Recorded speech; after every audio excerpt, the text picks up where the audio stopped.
Hello guys, welcome to Happy Streamers channel. Hope you're doing well. In this video, I'm going to show you how to follow everyone on Threads. So guys, let's continue into your Threads app.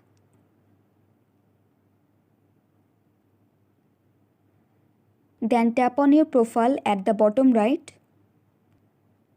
Tap on the two lines at the bottom right of corner.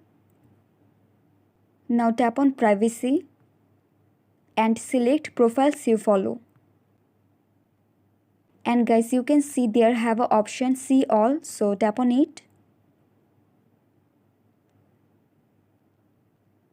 Now just tap on the follow all option and then your follow request will go to everyone. So guys, that's it. That's how you can follow everyone on Threads very easily.